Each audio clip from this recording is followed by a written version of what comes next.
بسم اللہ الرحمن الرحیم۔ السلام علیکم ورحمۃ اللہ وبرکاتہ۔ ناظرین، میرا نام حکیم اور ڈاکٹر قاضی افسار الحق صدیقی ہے اور میں اپنے یوٹیوب چینل سے آپ سے مخاطب ہوں۔ ناظرین، جیسا کہ آج کے عنوان سے ظاہر ہے کہ تسبیح یا وظیفہ کون سا کریں، یہ انتہائی قیمتی معلومات میں آپ کو دینے جا رہا ہوں۔ بہت سے علماء اور لوگوں کو تو یہ باتیں معلوم ہیں، لیکن بہت سے عزیز بھائی بہن جو بھول رہے ہیں یا فوائد سے لا علم ہیں، ان کی یاددہانی کے لیے میں کچھ عرض کرنا چاہوں گا۔ اللہ تعالیٰ کا ذکر کتنا ضروری ہے، اس کی اہمیت کا اندازہ تو آپ اس بات سے لگا لیں کہ حضور صلی اللہ علیہ وسلم نے ذکر کرنے والے اور ذکر نہ کرنے والے کی مثال زندہ اور مردہ کسی فرمائی ہے، یعنی ذکر کرنے والا زندہ ہے اور ذکر نہ کرنے والا مردہ ہے۔ اللہ تعالیٰ اسے ہماری روحانی حیات یا روحانی غذا کہہ لیں کے لیے از حد ضروری قرار دیا ہے، اور پھر اس کے لیے یعنی ذکر و اذکار کے لیے وضو کی پابندی بھی نہیں لگائی۔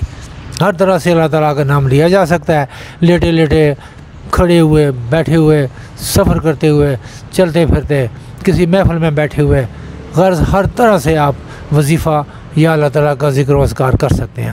بلکہ عقل مندوں کی نشانی یہی بیان کی گئی ہے کہ عقل مند وہ لوگ ہیں جو کہ ہر حالت میں اللہ تعالیٰ کو یاد کرتے ہیں۔ سبحان اللہ، کیا عجب شان ہے کہ اگر تم اللہ کو مجلس میں یاد کرو گے تو اللہ اس مجلس سے بہتر مجلس میں یعنی فرشتوں کی مجلس میں تمہیں یاد کریں گے، اور اگر دل میں یاد کرو گے تو اللہ تعالیٰ اپنے آپ تمہیں یاد کر لیں گے۔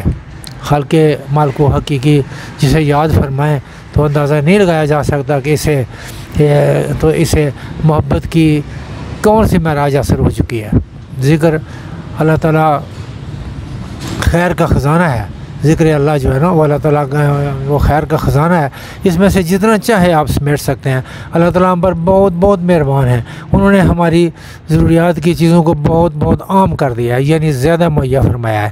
مثلا ہوا، پانی اور آگ، سمندر، بادل، بارش، ضرورت کی جڑی بوٹیاں، ہر چیز وافر مقدار میں اللہ تعالیٰ نے عنایت فرمائی ہے۔ سمندر کی لہروں سے پانی کو اٹھایا ہے اور بادل بنایا ہے، خوب برسایا، پھر سمندر میں پانی چلا جاتا ہے اور پھر لہروں کا سلسلہ۔ ناظرین، میں نے خود سمندر میں دیکھا ہے پانی کی لہروں کو، وہ وہاں بہہ نہیں رہی ہوتی بلکہ اچھل کود رہی ہوتی ہیں، اور اسی اچھل کود سے ان میں سے باریک ذرات نکلتے ہیں جو کہ کچھ تو واپس گر جاتے ہیں اور کچھ ہوا باریک ذروں کو اپنے ساتھ لے کر بادلوں کی شکل میں لے جاتی ہے۔ تو بات ہو رہی تھی کہ ہر چیز اللہ تعالیٰ نے جو انسانی زندگی کے لیے ضروری ہے انتہائی وافر مقدار میں پیدا کی ہے۔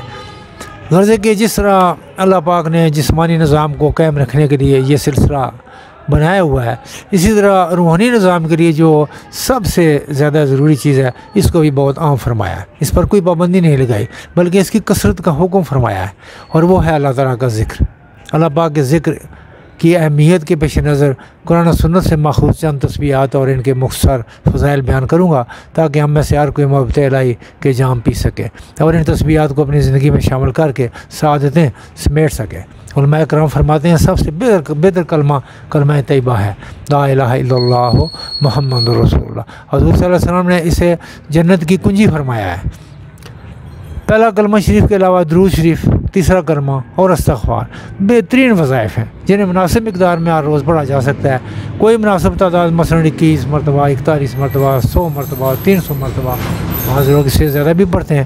کوئی وظیفہ یا تسبیح کم ہو یا زیادہ جب شروع کر دی جائے تو پھر ہر روز بلا ناغہ پڑھا جائے۔ اب آتے ہیں کچھ اور وظائف کی طرف، مثلاً سبحان اللہ۔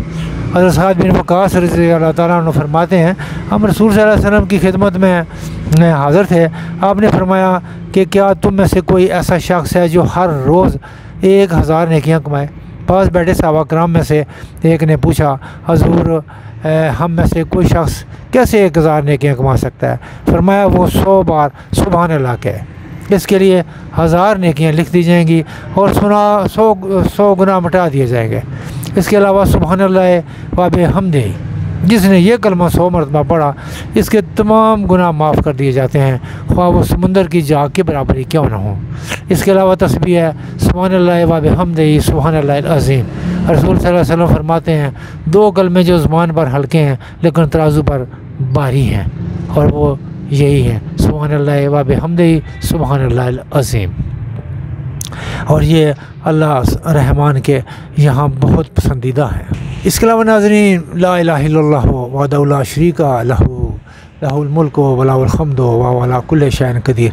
رسول صلی اللہ علیہ وسلم نے فرمایا جو شخص دن میں 100 مرتبہ یہ دعا پڑھے گا تو اسے 10 غلام آزاد کرنے کا ثواب ملے گا، 100 نیکیاں لکھی جائیں گی اور 100 برائیاں مٹا دی جائیں گی، اور دن بھر یہ دعا اس کی شیطان سے حفاظت کرتی رہے گی۔